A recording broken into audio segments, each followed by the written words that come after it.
नमस्कार दोस्तों, AD world academy के इस डिजिटल प्लेटफॉर्म पे आप सभी का हार्दिक स्वागत करता हूं। आज के इस क्लास के अंदर पर डिस्कस करने वाले की इम्पोर्टेंट टॉपिक जो कि आपकी अपकमिंग नर्सिंग ऑफिसर एग्जाम जैसे RRB, NORCET, ESIC and all nursing officer exam के लिए आपके लिए उपयोगी रहने वाला है। आयरन टॉपिक का नाम रहने वाला है यहाँ पे आयरन डेफिशिएंसी एनीमिया। अपन आज के इस एमसीक्यू सेशन के अंदर डिस्कस करेंगे आयरन डेफिशिएंसी एनीमिया क्या होता है, क्या कोज होते हैं, क्या साइन एंड सिम्टम्स होते हैं, क्या प्रिवेंशन रहेगा, क्या यहाँ पे कॉम्प्लिकेशन यहाँ पे रहने वाला है। तो बिना किसी टाइम वेस्ट के आज की क्लास स्टार्ट करते हैं। वीडियो स्टार्ट करने से पहले अगर आप हमारे चैनल पे फर्स्ट बार विजिट करें तो चैनल को सब्सक्राइब करें, बेल आइकन दबा के नोटिफिकेशन को ऑन करें, जिससे कि आपको इम्पोर्टेंट नोटिफिकेशन है वो आपको टाइमली मिल सके, आपसे कोई भी इम्पोर्टेंट इन्फॉर्मेशन मिस ना हो। आप हमारे सपोर्टिव नंबर 9341179680 पे आप हमसे व्हाट्सएप से जुड़ सकते हैं, ताकि आपको सारी इन्फॉर्मेशन नर्सिंग प्रोफेशन से रिगार्डिंग आपको टाइमली मिल सके। आज का फर्स्ट क्वेश्चन अपन डिस्कस करेंगे कि what is the most common cause of iron deficiency anaemia worldwide. कि सबसे मोस्ट कॉमन कोज कौन सा है आयरन डिफिशियंसी एनीमिया का इन ऑल वर्ल्ड के पूरे वर्ल्ड के अंदर आयरन डिफिशियंसी एनीमिया का सबसे मोस्ट कॉमन कोज यहाँ पे क्या है। तो सबसे पहले अपन डिस्कस करेंगे ऑप्शन ए की। अपन बात करें option A vitamin B 12 deficiency. तो विटामिन बी 12 डिफिशियंसी की वजह से आयरन डिफिशियंसी एनीमिया यहाँ पे नहीं होता है। नेक्स्ट अपन बात करेंगे फोलेट डिफिशियंसी। तो फोलेट डिफिशियंसी से यहाँ पे आयरन डिफिशियंसी एनीमिया नहीं होता है। नेक्स्ट अपन बात करेंगे chronic kidney disease. Chronic kidney disease का आयरन डिफिशियंसी एनीमिया से कोई भी टाइप का लिंक नहीं होता है। आयरन डिफिशियंसी एनीमिया होता है ब्लड लॉस की वजह से। कैसे होता है ब्लड लॉस होगा यहाँ पे? ब्लड किससे बनता है? ब्लड बनता है, ब्लड के अंदर क्या, ब्लड किससे बनता है? आरबीसी से। आरबीसी के अंदर क्या होता है? आरबीसी के अंदर हीमोग्लोबिन होता है। हीमोग्लोबिन किससे बनता है? आयरन से बनता है। तो अगर ब्लड लॉस होगा तो ब्लड लॉस का जैसे कि मेंस्ट्रुअल साइकिल के अंदर यहाँ पे हैवी ब्लीडिंग हो गई किसी को, तो वहाँ पे ब्लड लॉस हो गया, तो आयरन डिफिशियंसी एनीमिया हो सकता है। इसके अलावा हम बात करें जीआई ब्लीडिंग्स, काफ़ी बार जीआई ब्लीडिंग्स होती हैं, उनके अंदर यहाँ पे ब्लड लॉस हो गया, तो यहाँ पे most common iron deficiency anaemia का कोज कौन सा होता है? Blood loss. नेक्स्ट क्वेश्चन की अपन बात करें which type of anemia associate with iron deficiency anemia। कि iron which type of anemia is associated with iron deficiency anemia। कौन सा टाइप है जो आयरन डिफिशियंसी एनीमिया से रिलेट एसोसिएट यहाँ पे होने वाला है। यहाँ पे क्वेश्चन मार्फोलॉजी के रिगार्डिंग पूछा जा रहा है। आरबीसी की साइज के बेस पे ये पूछा जा रहा है, जिसको बोलते हैं मार्फोलॉजी। मार्फोलॉजी मतलब यहाँ पे साइज के अकॉर्डिंग पूछा जा रहा है कि जो आयरन डिफिशियंसी एनीमिया होगा तो उसके अंदर कौन सी आरबीसी की साइज बड़ी होगी, कम होगी, नॉर्मल रहेगी। तो इस तरह यहाँ पे पूछा जा रहा है। तो यहाँ पे थोड़ा मैं आपको आगे की सभी एग्ज़ाम के लिए बताऊं कि जैसे ये नॉर्मल आरबीसी की बात करें अपन, आरबीसी नॉर्मल आरबीसी की साइज यहाँ पे 7 पॉइंट, डायमीटर की बात करें डायमीटर तो यहाँ पे 7.2 माइक्रोन होता है। आरबीसी एक नॉन न्यूक्लियोटाइड सेल होती है। एचबी इसके अंदर 30 पिकोग्राम होता है। हीमोग्लोबिन है यहाँ 30 पिकोग्राम रहेगा। ये नॉर्मल आरबीसी की बात करें अपन, जैसे अगर अपन बात करें एचबी डिक्रीज हो गया तो यहाँ पे आयरन डिक्रीज हो गया तो एच भी डिक्रीज हो जाएगा। अब डिक्रीज हो जाएगा तो यहाँ पे आरबीसी के अंदर जो हीमोग्लोबिन है वो भी यहाँ पे डिक्रीज हो जाएगा। जैसे ये इसका डायमीटर यहाँ पे मान लो कि 6.2 मान लेते हैं, 6.2 माइक्रोन। यहाँ पे आरबीसी है वो कम हो गई, यहाँ पे हीमोग्लोबिन है वो भी कम हो गया। हीमोग्लोबिन कम हुआ, आरबीसी नॉन न्यूक्लियोटाइड सेल होती है इसलिए वहाँ पे एच बी जो हीमोग्लोबिन है वो ज़्यादा होता है। लेकिन अगर हीमोग्लोबिन आयरन डिफिशियंसी एनीमिया हो गया तो आयरन डिफिशियंसी एनीमिया है तो यहाँ पे हीमोग्लोबिन कम हो गया, जैसे कि मान लेते हैं 20 पिकोग्राम। तो यहाँ पे क्या होगा, साइज एक तो कम हो रही है, साइज कम होने को क्या बोलते हैं, जैसे कम होने को बोलते हैं यहाँ पे माइक्रोसाइटिक, माइक्रोसाइटिक। ये आरबीसी की साइज कम हो गई तो उसको बोलेंगे माइक्रोसाइटिक, अगर आरबीसी की साइज बढ़ रही है तो उसको बोलेंगे मैक्रोसाइटिक। और यहाँ पे एच बी कम है, तो एच बी कम है तो इसकी रेडनेस है वो थोड़ी कम हो जाएगी, रेड आरबीसी थोड़ी कम हो जाएगी, इसको बोल सकते हैं अपन पेल पेल रेड आरबीसी। तो पेल रेड आरबीसी होगी तो उसको बोलेंगे हाइपोक्रोमिक, हाइपोक्रोमिक। तो आयरन डिफिशियंसी एनीमिया के अंदर हमेशा माइक्रोसाइटिक साइज होगी, इसकी आरबीसी की साइज है वो डिक्रीज हो जाएगी, और जो कलर है वो भी इसका रेड से यहाँ पे थोड़ा पेलर हो जाएगा, पेलर मतलब वाइट, यहाँ पे थोड़ा वाइट वाइट आरबीसी हो जाएगी हीमोग्लोबिन की कमी से, तो उसको बोला जाता है हाइपोक्रोमिक। ये आपको सभी को अच्छे से समझ लेना है, एग्जाम के अंदर आपसे पूछा जा सकता है। तो अपन बात करेंगे यहाँ पे मैक्रोसाइटिक एनीमिया। तो macrocytic anaemia iron deficiency anaemia के अंदर नहीं होता है, तो यहाँ पे रॉन्ग जाएगा, एलिमिनेट होगा। नॉर्मोसाइटिक आयरन डिफिशियंसी एनीमिया के अंदर नॉर्मोसाइटिक आरबीसी यहाँ पे नहीं हो सकती। अपन बात करें हीमोलाइटिक एनीमिया, तो हीमोलाइटिक एनीमिया के अंदर आयरन डिफिशियंसी एनीमिया नहीं हो, एनीमिया की वजह से नहीं होता है, यहाँ पे आरबीसी का डेस्ट्रॉय होता है। आरबीसी क्या होती है यहाँ पे, डेस्ट्रॉय, आरबीसी डेस्ट्रॉय, आरबीसी नष्ट होती है तो वहाँ पे हेमोलाइटिक एनीमिया हो जाता है। एक बचा ऑप्शन यहाँ पे सी, माइक्रोसाइटिक एनीमिया। तो यहाँ पे इस क्वेश्चन का राइट आंसर जाएगा माइक्रोसाइटिक एनीमिया। अगर टोटल आयरन डिफिशियंसी एनीमिया के अंदर पूछे तो माइक्रोसाइटिक और हाइपोक्रोमिक एनीमिया यहाँ पे होने वाला है। नेक्स्ट क्वेश्चन की बात करें अपन, नेक्स्ट क्वेश्चन देखते हैं। नेक्स्ट क्वेश्चन की बात करें, which laboratory, next question, which laboratory test is most specific indicator of iron deficiency anaemia, कि इनके अंदर कौन सा टेस्ट है जो बताएगा स्पेसिफिक, मोस्ट स्पेसिफिक इंडिकेटर है, कि लेबोरेटरी एक टेस्ट है जो most specific indicator of iron deficiency anaemia का, उस टेस्ट को करने के बाद अपन बोल सकते हैं कि इस पेशेंट के अंदर आयरन की कमी हो गई है, आयरन डिफिशियंसी एनीमिया इसको हो गया है। तो अपन सबसे पहले अपन बात करेंगे यहाँ पे हीमोग्लोबिन की। तो हीमोग्लोबिन की कमी की वजह से यहाँ पे अपन नहीं बोल सकते डायरेक्ट कि आयरन डिफिशियंसी एनीमिया हो गया है। हीमोग्लोबिन की कमी के और किसी वजह से भी हीमोग्लोबिन यहाँ पे हो सकता है, जैसे हीमोलाइटिक एनीमिया होगा तो आरबीसी डेस्ट्रो हो गए तो वहाँ पे हीमोग्लोबिन डिक्रीज हो जाएगा। नेक्स्ट अपन बात करें टोटल बाइंडिंग कैपेसिटी। तो टोटल बाइंडिंग कैपेसिटी भी यहाँ पे मोस्ट इंडिकेटर के अंदर नहीं आता। टोटल बाइंडिंग कैपेसिटी यहाँ पे आयरन डिफिशियंसी एनीमिया के अंदर वैसे इंक्रीज होती है।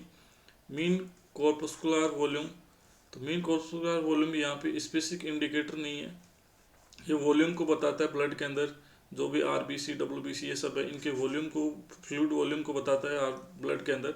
यहाँ पे एक ऑप्शन बताता है सीरम फेरेटिन। सीरम फेरेटिन क्या है कि आयरन की स्टोरेज फॉर्म है, storage form of iron, serum storage form of iron. Iron किसके अंदर स्टोर होता है, आयरन स्टोर होता है लीवर के अंदर, लीवर के अंदर स्टोर होता है। नॉर्मल अगर अपन फेरेटिन की बात करें, normal iron level, iron normal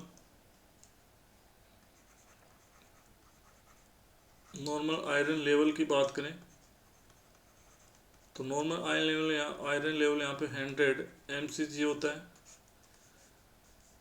और टोटल आयरन बाइंडिंग कैपेसिटी की बात करें यहाँ पे 300 mcg नॉर्मल इसकी वैल्यू होती है। तो सीरम फेरेटिन जो कि Fe+ होता है, Fe+, अगर अपन आयरन की और आयरन के बारे में और बात करें तो आयरन की, अगर अपन आयरन के 3 फॉर्म होते हैं यहाँ पे, आयरन की 3 फॉर्म होती हैं। फर्स्ट फॉर्म की अपन बात करें, फर्स्ट फॉर्म यहाँ पे कौन सी होती है, first form dietary form, dietary form की अपन बात करें तो वो होती फेरिक, फेरिक ये होती है Fe3+, जिसको बोलते हैं ट्राईवैलेंट फॉर्म होती है। नेक्स्ट अपन बात करें, नेक्स्ट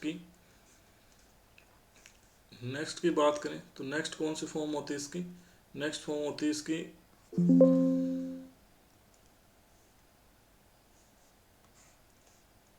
नेक्स्ट फॉर्म से जो होती है observable form. Second form iron की बात करें यहाँ पे तो वो होती है ऑब्जर्वेबल फॉर्म। ऑब्जर्वेबल फॉर्म तो वो होती है फेरस। फेरस Fe+2 ये ऑब्जर्वेबल फॉर्म होती है।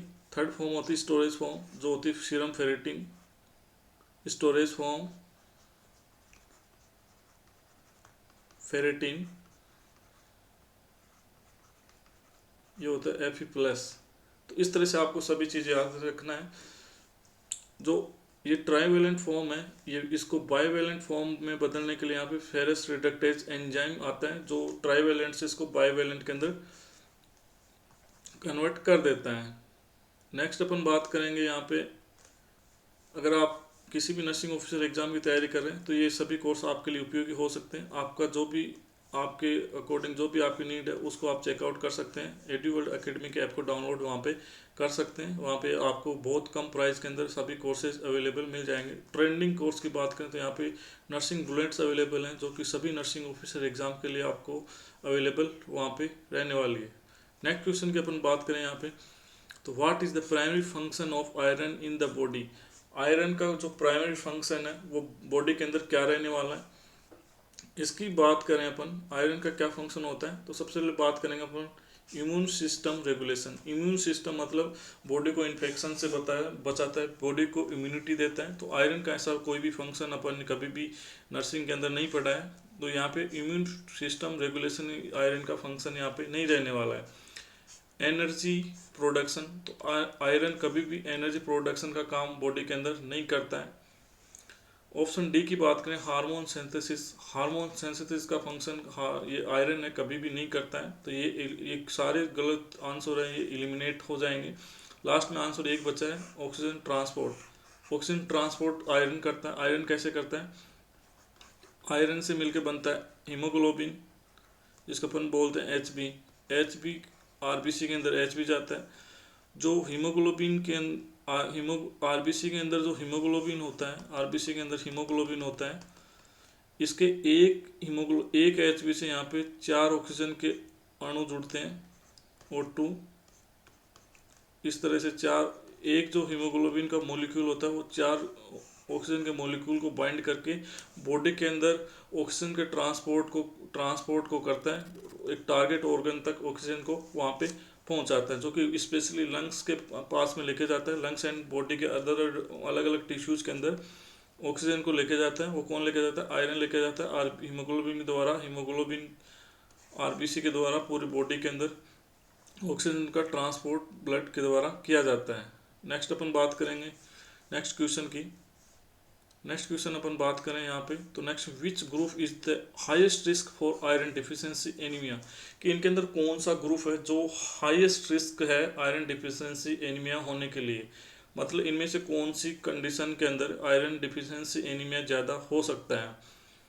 तो अपन बात करें यहाँ पे पोस्ट मेनोपॉजल वुमेन कि जिनको मेनोपॉज हो चुका है मतलब MC जो मेंस्ट्रुअल साइकिल है उसका सिजेशन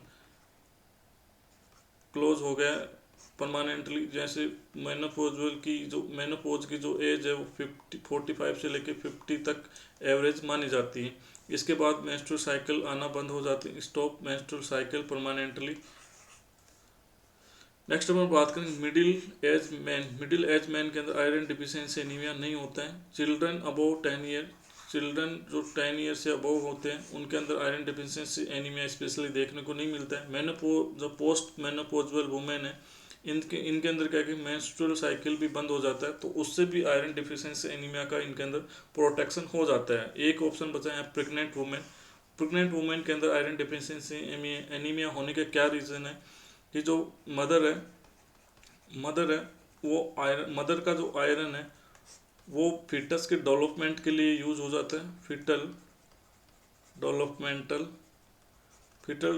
के लिए आयरन यूज हो जाता है। मदर का आयरन वो यूज हो जाता है। मदर के अंदर आयरन की यहाँ पे कमी हो जाती है इसलिए प्रेग्नेंट वुमेन के अंदर यहाँ पे आयरन डिफिशियंसी एनीमिया होने के सबसे ज़्यादा यहाँ पे हाईएस्ट रिस्क होते हैं। नेक्स्ट क्वेश्चन की अपन बात करेंगे। अगर आपको क्लास अच्छी लग रही है तो वीडियो को लाइक करें और चैनल को सब्सक्राइब करें ताकि आपको रोज़ ऐसी क्लासें मिल सकें। नेक्स्ट क्वेश्चन की अपन बात करें यहाँ पे, which symptom is most commonly associate with iron deficiency anaemia, कि इनके अंदर कौन सा सिम्टम्स है जो आयरन डिफिशियंसी एनीमिया के रिगार्डिंग यहाँ पे सही रहने वाला है। एसोसिएट कौन सा सिम्टम्स है जो आयरन डिफिशियंसी एनीमिया से यहाँ पे रिगार्डिंग उसके अंदर देखने को मिलेगा। जॉन्डिस है, जो जॉन्डिस का आयरन डिफिशियंसी एनीमिया के अंदर जॉन्डिस का देखने का साइन सिम्टम्स के अंदर नहीं आता है। स्वेलिंग की बात करें तो स्वेलिंग आयरन डिफिशियंसी एनीमिया के फीचर के अंदर स्वेलिंग कभी भी नहीं आएगा। स्किन रेसेस भी यहाँ पे आयरन डिफिशियंसी एनीमिया के अंदर नहीं आते हैं। एक बचा फैटिकनेस। फैटिक क्यों होगा? आयरन डिफिशियंसी एनीमिया के अंदर आयरन डिक्रीज हो गया, आयरन डिक्रीज हो गया तो एच बी डिक्रीज हो गया, एच बी डिक्रीज हो गया तो यहाँ पे आरबीसी वो O2 ट्रांसपोर्ट डिक्रीज हो जाएगा, टारगेट ऑर्गन तक ऑक्सीजन वहाँ पे नहीं पहुँचेगी तो हाइपोक्सिया देखने को मिलेगा और वहाँ पे फटिगनेस देखने को मिलेगी। फटिगनेस देखने को मिलेगी। कोई भी काम करेगा पर्सन तो आए उसके अंदर फटिगनेस, तो उसको बहुत जल्दी थकावट हो जाएगी, बॉडी के अंदर यहाँ पे ऑक्सीजन की कमी हो जाएगी तो पेशेंट कोई भी अच्छे से काम नहीं कर पाएगा। इसके अलावा एसओपी हो सकता है, शॉर्टनेस ऑफ ब्रीथ हो सकता है, टेकिकार्डिया देखने को मिल सकता है। ये सब चीज़ें यहाँ पे देखने को मिलेगी। नेक्स्ट क्वेश्चन की अपन बात करें, व्हाट इज कोलिनचिया, कि व्हाट इज कोलिनचिया क्या होता है। कोलिनचिया मतलब ये किसका, इसके अंदर होता क्या है, तो येलोविश आइज जॉन्डिस के अंदर आपको देखने को मिल सकती हैं। Cracked lips vitamin B complex specially B2 की कमी से देखने को मिल सकते हैं। राइबोफ्लेविन। पेल स्किन यहाँ पे क्लिनिकल फीचर, कोलिनचिया का पेल स्किन से कोई भी लेना देना यहाँ पे नहीं है। यहाँ पे एक ऑप्शन बचा है, स्पून शेप्ड नेल्स। इसके अंदर क्या होता है, सीवियरली हाइपोक्सिया होता है, सीवियरली आयरन की डिफिशियंसी होती है, तो एच बी डिक्रीज होगा तो पेशेंट के अंदर ऑक्सीजन सप्लाई अच्छे से नहीं जा पाएगी तो उसके जो नेल्स हैं उनके अंदर साइनोसिस एक तरह से अकर हो जाएगा और जो नाखून की जो शेप है वो यहाँ पे एक तरह से चेंज हो जाएगी। कोलिनचिया की नेल की शेप अगर देखें तो यहाँ पे इस तरह का नेल्स की साइज यहाँ पे इस तरह की आपको पेशेंट के अंदर देखने को मिलेगी। जिसके अंदर आयरन डिफिशियंसी एनीमिया है उसके अंदर इस तरह का साइन सिम्टम्स देखने को मिल सकता है। Spoon shape nail, it is a classic sign of severe iron deficiency anaemia. Severe iron deficiency anaemia के अंदर आपको ये जो क्लासिकल साइन है ये देखने को आपको मिल सकता है। आपके अंदर आपसे एग्जाम के अंदर पूछा जा सकता है, वेरी इंपॉर्टेंट क्वेश्चन है ये, एग्जाम के अंदर आ चुका है। नेक्स्ट क्वेश्चन की अपन बात करें कि what dietary component enhance iron absorption, कि इनमें से कौन सा कंपोनेंट है जो डाइट के अंदर लेंगे तो जो आयरन के अब्जॉर्प्शन को बढ़ाएगा। सबसे पहले बात करें अपन कैल्शियम, तो कैल्शियम आयन है, उसका आयरन के अब्जॉर्प्शन से कोई भी लेना देना यहाँ पे नहीं है। फॉस्फोरस की बात करें तो फॉस्फोरस और कैल्शियम दोनों एक उल्टे होते हैं तो ये भी पॉसिबल यहाँ पे नहीं लग रहा। विटामिन डी भी यहाँ पे आयरन अब्जॉर्प्शन के अंदर कोई हेल्प नहीं करता। विटामिन सी आयरन अब्जॉर्प्शन के अंदर हेल्प करता है। जब भी आयरन देंगे तो आयरन किसके साथ देंगे, विटामिन सी या फिर सिट्रस जूस के साथ देने से, सिट्रिक जूस के साथ देने से आयरन का अब्जॉर्प्शन अच्छा होता है। आयरन का अब्जॉर्प्शन अच्छा क्यों होता है कि जो ये विटामिन सी है, ये जो इसकी फेरिक फॉर्म थी, फेरिक जो Fe3 ट्राइवेलेंट फॉर्म थी, इसको फेरस Fe+2 जिसको अपन बोल रहे थे ऑब्जर्वेबल फॉर्म ऑफ आयरन, तो ये विटामिन सी है, ये इसका जो ट्रांसफॉर्मेशन है इसको बढ़ाता है, Fe3+ को Fe+2 के अंदर ये कन्वर्ट करता है, इसलिए इसका आयरन का अब्जॉर्प्शन है वो विटामिन सी यहाँ पे बढ़ाता है। विटामिन सी को एंटी इन्फेक्शियस विटामिन भी बोला जाता है। नेक्स्ट अपन बात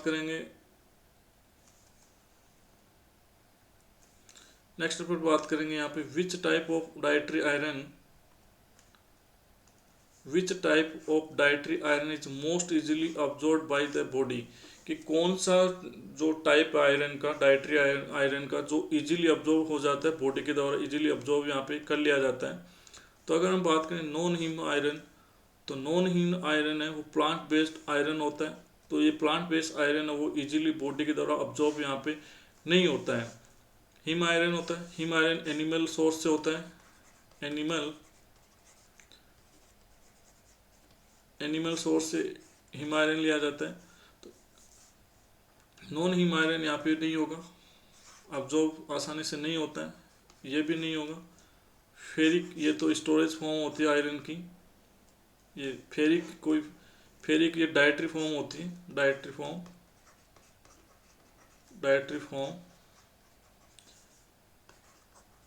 Ap3 अपन यहाँ पे 3+ लगा सकते हैं, Ap3 लिख सकते हैं। तो यहाँ पे ये तो ट्राईवेलेंट फॉर्म है जो आसानी से यहाँ पे ट्राईवेलेंट फॉर्म तो आसानी से अब्जॉर्ब नहीं होती। तो यहाँ पे एक ऑप्शन बचा है हीम आयरन, जो कि एनिमल सोर्स होता है आयरन का, तो वो आसानी से अब्जॉर्ब हो जाता है। नेक्स्ट अपन बात करेंगे, नेक्स्ट क्वेश्चन की अगर अपन बात करें, what is the main treatment for iron deficiency anaemia, कि आयरन डिफिशियंसी एनीमिया का जो मेन ट्रीटमेंट है वो क्या रहने वाला है। तो अब हम बात करें यहाँ पे कि आयरन डिफिशियंसी जो एनीमिया उसका मेन ट्रीटमेंट क्या हो सकता है, आयरन रिच डाइट। तो आयरन रिच डाइट कैसे हो सकता है, आयरन रिच डाइट जो फेरेटिन देंगे अपन, फेरिक जो Fe3+ होती है, तो उसका अब्जॉर्प्शन वैसे भी कम होता है, 10% ही होता है, जितना अपन डाइट देते हैं उसका 10% होता है। ब्लड ट्रांसफ्यूजन की बात करें तो ब्लड ट्रांसफ्यूजन यहाँ पे फर्स्ट मेन ट्रीटमेंट नहीं होता है, इसको अपन लास्ट ट्रीटमेंट बोल सकते हैं, लास्ट ट्रीटमेंट। कोर्टिकोस्टेरॉइड का आयरन डिफिशियंसी एनीमिया से कोई लेना देना नहीं होता। एक चीज़ है ओरल आयरन सप्लीमेंट के अंदर अपन क्या दे सकते हैं, ऑब्जर्वेबल फॉर्म दे सकते हैं आयरन की। ऑब्जर्वेबल फॉर्म कौन सी होती है, फेरस Fe+2, जो कि डाइवेलेंट फॉर्म होती है आयरन की।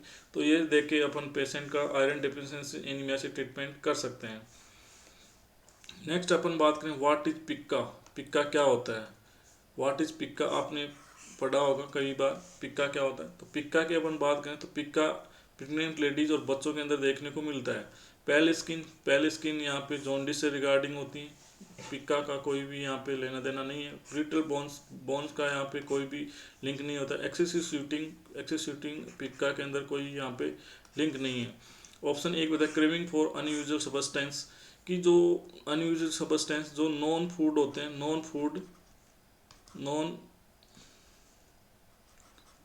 नॉन फूड और नॉन न्यूट्रिएंट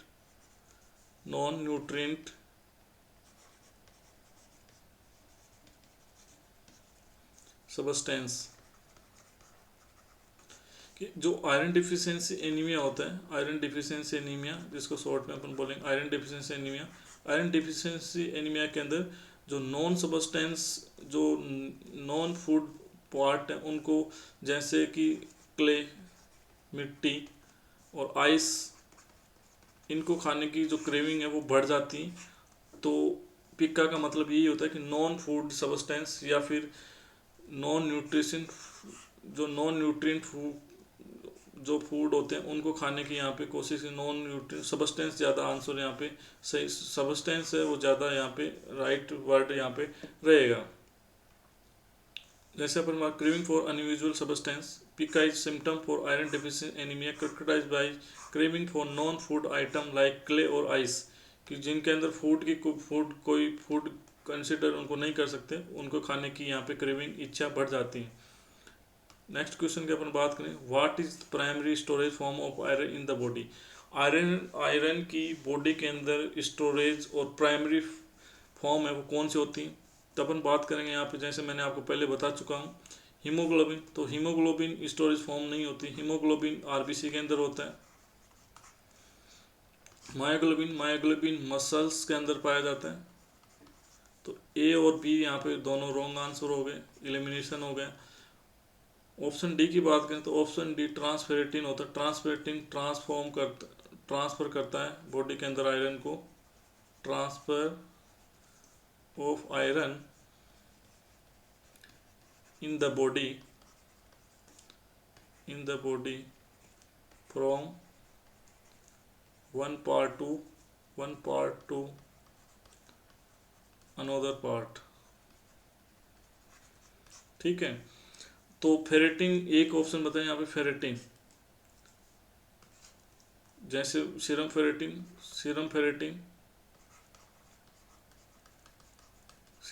स्टोरेज फॉर्म होती है, लीवर के अंदर स्टोरेज फॉर्म होती है। ये एग्जाम के अंदर क्वेश्चन पूछा जा सकता है बहुत बार, तो वेरी वेरी इंपॉर्टेंट, इसको आपको मान लेना है। नेक्स्ट क्वेश्चन की अपन बात करें यहाँ पे कि iron deficiency anaemia lead to which change in red blood cell indicates, कि आयरन डिफिशियंसी एनीमिया के अंदर कौन सा चेंज है जो आरबीसी के अंदर देखने को मिलेगा। तो अपन बात करें यहाँ पे increase MCV, increase mean corpuscular volume, तो इंक्रीज यहाँ पे हो ही नहीं सकता आयरन डिफिशियंसी एनीमिया के अंदर। इंक्रीज हेमाटोक्रिट इंक्रीज नहीं होगा, आयरन कम है तो एच भी कम हो जाएगा, एच भी कम होगा तो आरबीसी यहाँ पे आरबीसी भी कम हो जाएगी। तो यहाँ पे हेमाटोक्रिट मतलब कि आरबीसी बढ़ना, आरबीसी यहाँ पे नहीं बढ़ेगी। इंक्रीज रेटिकुलोसाइट यहाँ पे नहीं होगा। रेटिकुलोसाइट काउंट क्या होता है, रेटिकुलोसाइट क्या होती है, इमेच्योर आरबीसी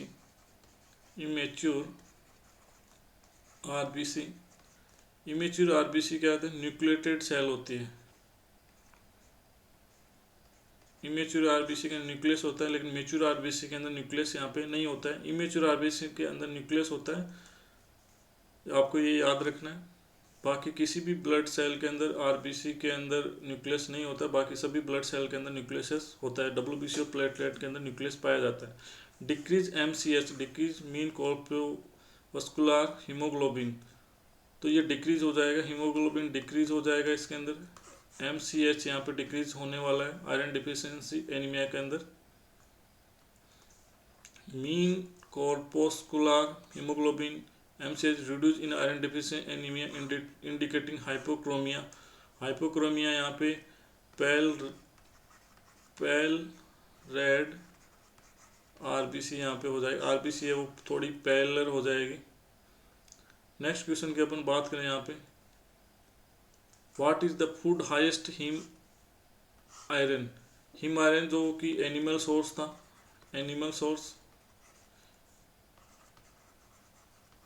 हिम आयरन वो एनिमल सोर्स है, तो इजीली अब्जॉर्ब हो जाता है,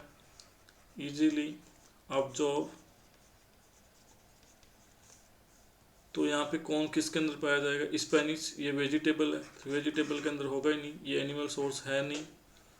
सेकंड सी ऑप्शन की बात करें यहाँ पे, लेंटिल्स, तो ये भी एनिमल सोर्स नहीं। ऑलमंड्स, बादाम, ये भी एनिमल सोर्स नहीं। एनिमल सोर्स यहाँ पे एक ही बचा है, बीफ लीवर, तो बीफ लीवर के अंदर हाईएस्ट हीम आयरन पाया जाएगा।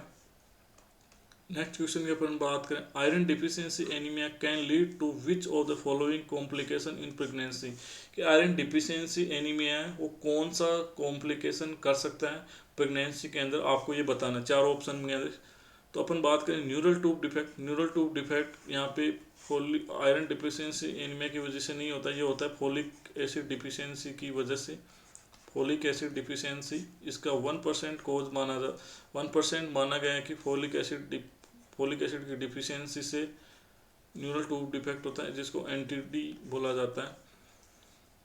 थर्ड ऑप्शन की बात करें सी की, पोस्टमार्टम हेमरेज यहाँ पे आयरन डिफिशियंसी एनीमिया की वजह से नहीं होता है। Iron complication postpartum haemorrhage iron deficiency anaemia के अंदर नहीं होता है। गैस्ट्रेशनल डायबिटीज़ की वजह से यहाँ पे कॉम्प्लिकेशन की आयरन डिफिशिएंसी एनीमिया के अंदर गैस्ट्रेशनल डायबिटीज़ मेलाइटस है। गैस्ट्रेशनल डायबिटीज़ जो कि 22 से लेकर 24 वीक ऑफ गैस्ट्रेशन के अंदर होने के ज़्यादा चांसेस होते हैं। तो ये कॉम्प्लिकेशन आयरन डिफिशिएंसी एनीमिया का कॉम्प्लिकेशन ये भी नहीं होता है, पोस्टपार्टम हेमरेज भी नहीं होता है। एक होता है low birth weight baby, low birth weight, तो यहाँ पे आयरन कम है, तो आयरन कम है तो बच्चे को आयरन कम जाएगा, आयरन कम जाएगा तो बच्चे का डेवलपमेंट कम होगा, डिक्रीज डेवलपमेंट। तो इस वजह से LBW होने के, LBW को शॉर्ट में लो बर्थ वेट बेबी बोला जाता है। लेस देन 2.5 kg से अगर कम होता है वेट तो उसको लो बर्थ वेट बेबी बोला जाता है। 1.5 kg से कम होगा तो very low birth weight baby, very low birth weight. और अगर लेस देन 1 kg से कम है तो उसको एक्सट्रीम लो बर्थ वेट बोला जाता है, एक्सट्रीमली लो बर्थ वेट। ये आपको ध्यान रखना है। नेक्स्ट क्वेश्चन की अगर अपन बात करें, which condition is not associate with iron deficiency anaemia, कि इनके अंदर कौन सी कंडीशन है जिसका आयरन डेफिशिएंसी एनीमिया से कोई भी लेना देना यहाँ पे नहीं होता है। तो अगर अपन ऑप्शन की बात करें, chronic blood loss, chronic blood loss की वजह से आयरन डेफिशिएंसी एनीमिया होता है। सीलिक डिजीज, सीलिक डिजीज जिसको अपन माल अब्जॉर्प्शन सिंड्रोम भी बोलते हैं, माल अब्जॉर्प्शन सिंड्रोम भी बोला जाता है। एक ऑटोइम्यून डिजीज है जिसके अंदर जो इंटेस्टाइन के जो भी फ्लोरा होते हैं उनको यहाँ पे डिस्ट्रक्शन हो जाता है, तो वहाँ पे जो भी अपन खाना वाना खाते हैं तो वहाँ पे उसका अब्जॉर्प्शन अच्छे से नहीं हो पाता है। इसके अंदर क्या करते हैं, इसके अंदर अवॉइड करते हैं, avoid BRO, avoid BRO diet, B for barley, B for barley, R for rye, O for oats, double for wheat. Gluten enteropathy, gluten की वजह से यहाँ पे डिस्ट्रक्शन हो जाता है जो भी इंटेस्टाइन के जो भी हेल्दी फ्लोरा होते हैं, तो इसका आयरन वहाँ पे अब्जॉर्ब नहीं होगा, तो इसका भी आयरन डेफिशिएंसी एनीमिया हो जाएगा, इसका भी लिंक होता है। तो ये तो आयरन डेफिशिएंसी एनीमिया से इनका लिंक है। यहाँ पे कौन से का लिंक नहीं है, इनएडिक्वेट डाइटरी इंटेक, अगर डाइटरी इंटेक इनएडिक्वेट होगा तो आयरन डेफिशिएंसी एनीमिया होगा, तो इसका भी यहाँ पे लिंक है। यहाँ पे बताना है कि हीमोलाइटिक एनीमिया का आयरन डेफिशिएंसी एनीमिया से कोई लिंक नहीं, इसके अंदर आरबीसी डिस्ट्रक्शन होता है, आरबीसी का डिस्ट्रक्शन होता है, ना कि आयरन की यहाँ पे कमी होती है। नेक्स्ट अपन बात करेंगे नेक्स्ट क्वेश्चन के बारे में। नेक्स्ट क्वेश्चन देखते हैं, विच of the following is not a symptom of iron deficiency anaemia, कि आयरन डेफिशिएंसी एनीमिया का सिम्टम्स इनमें से कौन सा यहाँ पे नहीं होगा। तो अपन बात करेंगे shortness of breath, shortness of breath iron deficiency anaemia के अंदर देखा जाता है। आयरन डेफिशिएंसी एनीमिया के अंदर फटिगनेस देखने को मिलेगी, शॉर्टनेस ऑफ ब्रीथ देखने को, डिजीनेस भी पेशेंट के अंदर देखने को मिलेगी। कोल्ड हैंड एंड फिट, जब आयरन डिफिशिएंसी में एनीमिया हो जाएगा तो यहाँ पे आरबीसी डिक्रीज हो जाएगी, आरबीसी डिक्रीज होगी तो वॉल्यूम डिक्रीज होगा, वॉल्यूम डिक्रीज होगा तो हाइपोवोलेमिक शॉक पेशेंट के अंदर हो सकता है, हाइपोवोलेमिक शॉक साइन देखने को मिल सकता है। हाइपोवोलेमिक शॉक के अंदर क्या था, कोल्ड हैंड एंड फिट यहाँ पे देखने को मिलेगा। तो यहाँ पे dark coloured urine, dark coloured urine का आयरन डेफिशिएंसी एनीमिया से कोई लिंक नहीं है। इसके अंदर हीमोलाइसिस का सिम्टम्स हो सकता है, हीमोलाइसिस की वजह से यहाँ पे डार्क कलर्ड यूरिन देखने को मिल सकता है। नेक्स्ट क्वेश्चन की अपन बात करें, what is the role of transferrin, transferrin करता क्या है, ट्रांसफेरिन क्या करता है मैंने आपको बताया था। तो आयरन स्टोरेज ट्रांसफेरिन नहीं करता, आयरन स्टोरेज फॉर्म होते फेरेटिन, फेरेटिन जिसको Fe+ बोलते हैं, Fe+ लीवर के अंदर स्टोर होती, लीवर के अंदर स्टोर होती। ऑक्सीजन ट्रांसपोर्ट का काम फेरेटिन नहीं करता है, ऑक्सीजन ट्रांसपोर्ट का काम आरबीसी करती है, टैच भी करता है। हीमोग्लोबिन सिंथेसिस का काम यहाँ पे ट्रांसफेरेटिन नहीं करता। ट्रांसफेरेटिन क्या करता है, आयरन को ट्रांसपोर्ट करता है एक जगह से दूसरी जगह, पूरी बॉडी के अंदर आयरन को ट्रांसपोर्ट करता है जहाँ उसकी ज़रूरत होती है। नेक्स्ट क्वेश्चन देखें अपन यहाँ पे। नेक्स्ट क्वेश्चन अपना है कि which test measure the total iron binding capacity TIBC in the blood. TIBC blood के देखने के लिए कौन सा टेस्ट है उससे मेजर करते हैं। TIBC total iron binding capacity कैसे मेजर करते हैं, कौन सा टेस्ट करते हैं। तो जैसे आपको तुक्का भी लगाना हो तो भी सेम सेम का तुक्का लगता है। अपने आप आते हैं सीरम फेरेटिन, तो सीरम फेरेटिन का यहाँ पे आयरन बाइंडिंग कैपेसिटी से कोई लेना देना यहाँ पे नहीं है। सीरम फेरेटिन है ये स्टोरेज फॉर्म ऑफ आयरन होती है, storage form of iron, storage form of iron. Haemoglobin electrophoresis, haemoglobin electrophoresis यहाँ पे नहीं होता है। सीरम ट्रांसफेरेटिन, सीरम ट्रांसफेरेटिन का मैंने अभी पिछले क्वेश्चन के अंदर आपको काम बताया था। यहाँ पे एक बचा TIBC total iron binding capacity test. Normal value की बात करें यहाँ पे 300 mcg होती है। आयरन डिफिशियंसी एनीमिया के अंदर ये क्या होती है, बढ़ जाती है। अगर आयरन डिफिशियंसी एनीमिया है तो इसका वैल्यू इंक्रीज हो जाता है, इंक्रीज TIBC। आपको ये सब चीज़ें याद रखनी है। नेक्स्ट क्वेश्चन की अगर हम बात करें, next and last question, what is the colour of red blood cell in iron deficiency anaemia. Iron deficiency anaemia के अंदर RBC का कलर कौन सा देखने को मिलेगा, मतलब किस टाइप का कलर वहाँ पे देखने को मिलेगा। नॉर्मोक्रोमिक, नॉर्मोक्रोमिक हो ही नहीं सकती आयरन डिफिशियंसी एनीमिया के अंदर। हाइपरक्रोमिक मतलब बहुत ज़्यादा रेड देखने को नहीं मिलेगी RBC, उसके अंदर HP कम हो जाएगा। HP कम होता है तो हाइपरक्रोमिक नहीं हो सकती। पॉलीक्रोमिक ये भी नहीं हो सकती, हाइपोक्रोमिक होगी। हाइपोक्रोमिक मतलब यहाँ पे पेल RBC, पेल RBC। HP क्या है, डिक्रीज हो जाता है आयरन की due to iron decrease, iron decrease हो जाता है तो HP डिक्रीज होता है, उसकी जो रेडनेस है RBC की वो थोड़ी कम हो जाती है। तो इस वजह से यहाँ पे ये देखने को मिलता है। Hypochromic red blood cell are pale in hypochromic iron deficiency anaemia due to reduce haemoglobin content. तो आज के सेशन के अंदर इतना ही। Thank you very much, thank you for watching. मिलते हैं किसी नेक्स्ट वीडियो में, तब तक के लिए अपना ध्यान रखिएगा। जय हिंद।